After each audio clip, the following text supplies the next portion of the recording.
Good morning and welcome.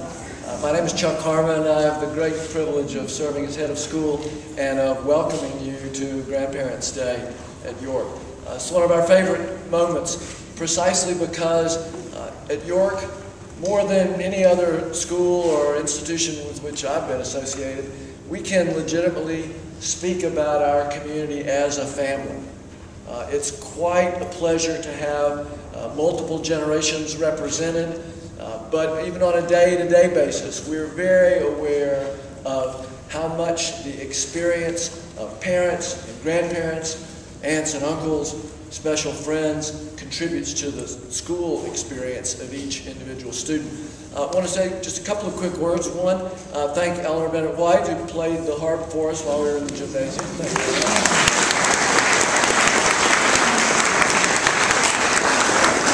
Just the first of several musical performances that you'll hear, many of which are arranged by our own music program, led by Murray Walker, who became a grandfather himself just weeks ago. And before we get started, I want to introduce someone very, very important to us who wants to say a couple of words of welcome. That's Randall Charles, the chair of our Board of Trustees. Thank you. Thank you, Chuck. This is my first year as chair of the Board of Trustees, and on behalf of the entire board, we want to welcome you to this very special event. There are a few other trustees here I would like to introduce. First, stand up please, Jane Paulson. Jane is the vice chair of the board.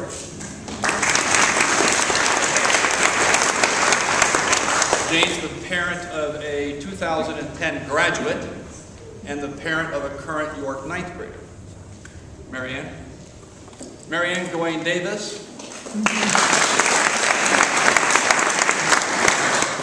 is herself a graduate of York School and has come back to be a trustee. Carol.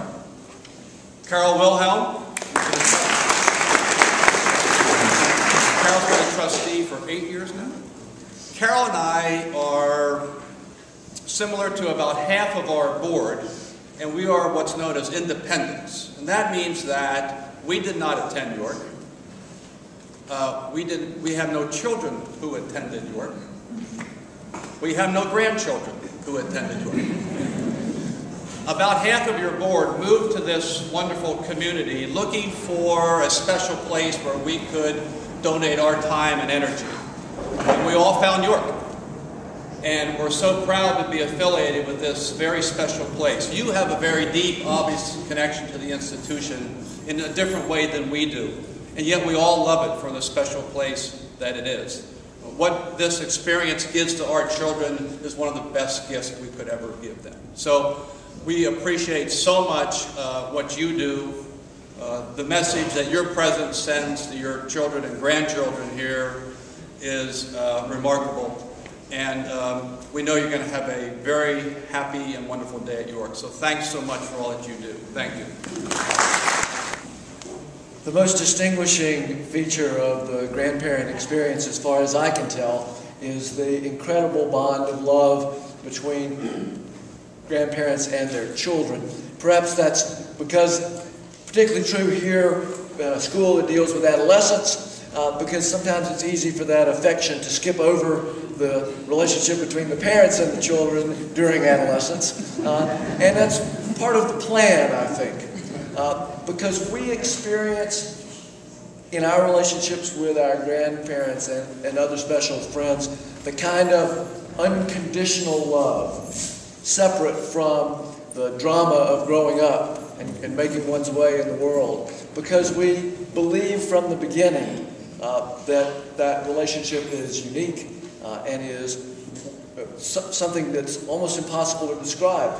It's not unusual, therefore, that many of the great traditions of the world have described the figure of God as like a grandparent. If this were the Sistine Chapel instead of the York Chapel, and you looked up, you'd see a prematurely gray, but otherwise handsome and distinguished-looking grandfather type figure. And in many of the world's great religious traditions, either nature or wisdom personified as a woman, and often a woman of some maturity, because we all associate that maturity and that life experience with wisdom. So we are grateful for the role that you play in being educators. My own memories of my grandparents with whom I lived during my early years are sitting on a piano bench with my grandmother and learning my first notes and understanding a love for music, watching both my grandmothers in the kitchen, learning what little I picked up about how to prepare food in a loving way. I learned about all sorts of household projects from grandparents of both genders, including my grandfather, who was really good with his hands and really good with tools, and I still use 2 wooden-handled screwdrivers that came from his toolbox because they speak to me of the lessons that I learned. You're going to get an experience today where you get to see what we do on a day-to-day basis. So please keep in mind, as we do, that we were given the great gifts that you helped prepare. We feel honored by the opportunity to work with these young people, but we are ever mindful of the role that their families have played in shaping the people that they are. We're also pleased to share with you some of the talents and skills and accomplishments of our students and the people who have taught them. I'm very fortunate to have some musical performances for you in the room today. And we're going to begin with a family that's particularly special to York School, and that's the Mateo family. We have a grandmother performer and a grandson that represent 3 generations who are very important to the family at York School. Katie Claire Mateo and her husband Rosario were faculty members some years ago. Rosario was also a trustee of the school. They helped found the music program that's one of the hallmarks of our experience. And Rosario himself was a very well-renowned clarinetist. Spent 33 years with the Boston Symphony, I believe.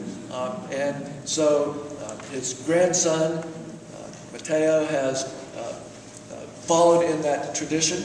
But in between, 2 children of Rosario and Katie Claire are York alumni. One, Rima Crow, who lives here in Carmel Valley, and one, Rafe Maceo, who's at Stanford. So York School, in this very next couple of performances, is well served and well represented by generations who've contributed to the life of the school, who've taught our students, and who've created this community, this family, of which we're so proud and feel so privileged to be a part. So with that, I will give you some logistical advice at the end of the program, but please enjoy, beginning with Mateo and Katie Claire.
a poem by E.E. Cummings entitled Love is More Thicker Than Forget. I'd like to dedicate this to all the grandparents with us here today, and especially to those that aren't. Love is more thicker than forget, more thinner than recall, more seldom than a wave is wet, more frequent than to fail. It is most mad and moonly, and less it shall unbe, than all the sea which only is deeper than the sea. Love is less always than to win, less never than alive, less bigger than the least begin, less littler than forgive. It is most sane and sunny, and more it cannot die, than all the sky which only is higher than the sky. Thank you.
My grandparents here to York.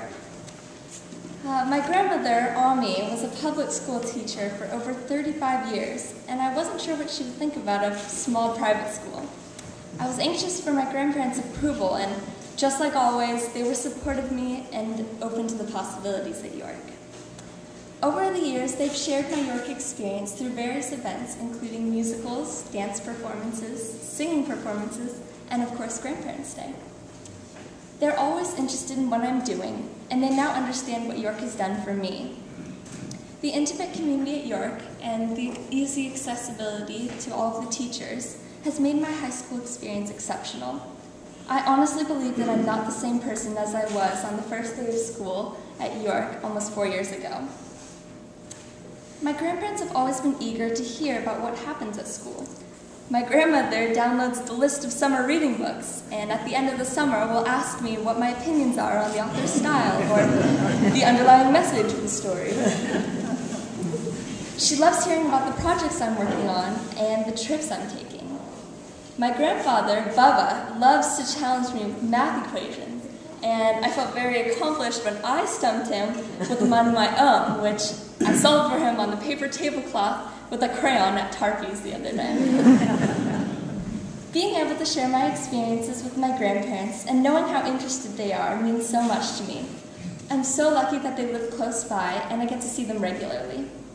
When I was about 6 years old, Ami told me about how she always used to want a sister growing up. She had 2 perfectly lovely brothers, but no sisters. I thought this was terrible because I can't imagine growing up with my own 2 sisters, one of whom is currently a sophomore here with me at York. So we became what we called faraway sisters, and we vowed to always share our secrets, and we still are to this day. I owe my appreciation for cars to Bubba. He owns a gorgeous 1964 Ford Falcon, which he's restored all by himself. Every year, around September, Ami and Bubba come down to visit for the weekend of Cherry's Jubilee, and they take me to Laguna Seca for the day. As a part of the car show, we get to ride around the track doing parade laps to show off the old-fashioned cars. At first, Bubba drives normally, smiling and waving, but then when the police aren't looking, he floors it, showing me how the ways I really do it, making wide turns here or a sharp swerve there. Bubba also has the best stories of anyone I know, whether it was listening to Eisenhower speak at a Boy Scouts convention or working on a particular satellite for Loral. He was instrumental in my success in physics, which he really made click for me. My grandparents are always so supportive, and they've made such a big impact on me. I can't imagine life without them. I love you, Ami and Baba, and I couldn't have asked for better grandparents. Thank you.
appreciate your warm applause and joining me in thanking all of our student performers and speakers and the teachers, as well as the grandparents and parents who've helped them become the terrific people that they are already. So thank you very much, all of you. You're about to have a great treat. Let me give you a little overview of the rest of the morning's program. In a couple of minutes, we're going to give you a chance to walk out of the chapel and across the commons and visit a class during what would be the third period in our academic day. If you're going to a French class, I'd suggest you take Audrey with you. Now, if like me, you listen occasionally to NPR, you are aware of an ad that they've been running for now over a year, in which the announcer talks about how much you can learn from listening to public radio. I think that's true. He compares it to school. But he says the most annoying thing at the end. He says, it's like school, only fun. I hate that. I'm not contributing during the pledge drive. I dislike it not only because, while intended as a joke, I think it sends the wrong message. Many of you are not only the unofficial educators of your children and your grandchildren, but as Molly mentioned, and several of you told me earlier in conversation, many of you have educational background.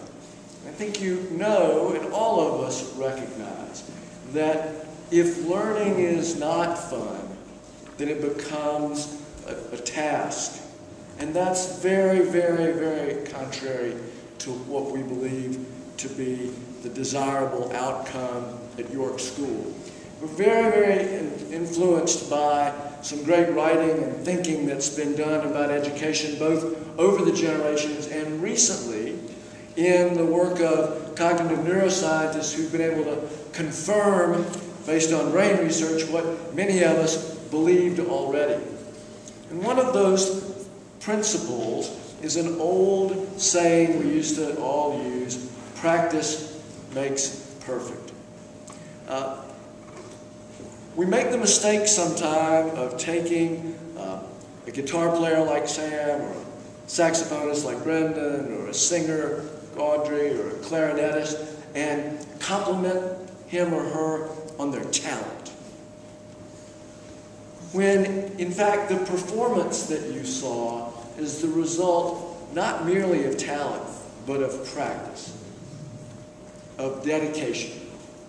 We believe that there are these components, that there has to be a spark, an ignition moment, an inspiration.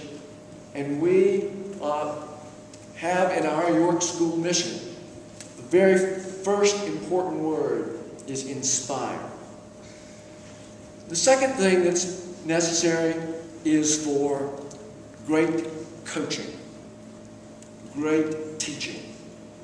The kind of mentor who can help that inspiration, that ignition, come to a full blaze, and allow the third component, that practice, to become not work, but fun, joy. What we hope you're going to see in this little glimpse of York, third period, is some of that joy, some of that passion, some of that enthusiasm that takes place in our classrooms every day. And then it's going to be our pleasure to welcome you back to the gymnasium where most of you began the morning. We'll have lunch. We'll also have the opportunity for you to have your photograph taken with your grandchildren. We're very, very eager for you to have those. We'll share those photographs with you, of course, as a memory of a great day. And I hope to speak to as many of you as possible, and I'm going to ask you a question. Did you have fun? And I hope you do. We thank you very much for coming. Some of you come from great distances. I think the award goes to grandparents who, on their granddaughter's request, flew from Holland. That's not Holland, Michigan. Though we have Michiganders in the room as well. But we're very glad that you made the effort to come here. We hope it's not your only visit to York. We hope it's not your last visit to York between now and next Grandparents' Day. We'd love to have you back to be a part of this community. And those of you who are the grandparents and seniors, you're still welcome back after they're gone, because you're still part of the York family. We're glad that you're here. Thank you very much.